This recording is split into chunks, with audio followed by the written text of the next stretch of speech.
So how did I start History 12 this year? I wanted to teach kids that history is all about observing and applying different sciences and different viewpoints to a historical event and being able to determine what's the truth or closest to the truth, since there isn't really a truth in history, there's just perspectives.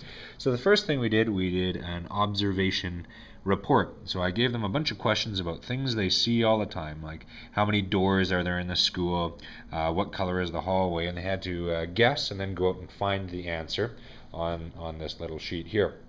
The next thing I did is I wanted to test their observational skills. So I told them what they had to do was they had to go home at night and they had to learn some Science 8. And this was all about blood splatters. So they had to be very familiar with all the vocabulary associated with blood splatters.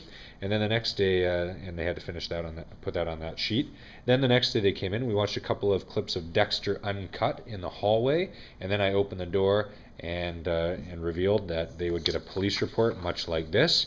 And then in the back of the room, with some caution police tape, lay a dead student on the floor.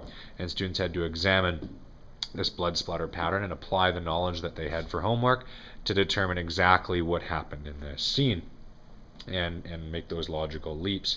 So my point in doing this, at the very end I asked the kids, well, why would we do this in a History 12 class? Why would we study some grade 8 science about viscosity? Why would we use biology? And why would all of a sudden there be a police scene? And they brought it back to the fact that history is about studying documents, about making logical leaps. So we may not know 100% what happened to precipitate this murder. And then they had, of course, 3 suspects in class, and 3 suspects. That made sense because the day before I'd gotten a couple of kids to get into a verbal argument, another couple of kids got into a bit of a shoving match, and the class had to remember back to those events to pick out suspects. They had to look at who had a blue pen, where is the blue pen.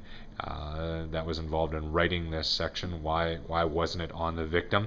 History sometimes is about asking the question, what's not there, as much as it is about asking the question, what is there? And then we use this information to go in and look at document-based questions. So students then got a bunch of documents, or a historical crime scene, much like you'd find on the government exam in History 12 or Socials 11.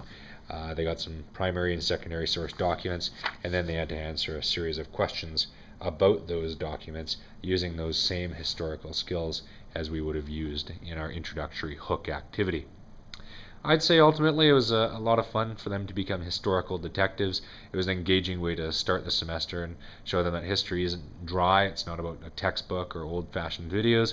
It's about becoming a detective and solving historical issues, making logical leaps, and using critical thinking skills instead of just regurgitating back what the teacher and the textbook say.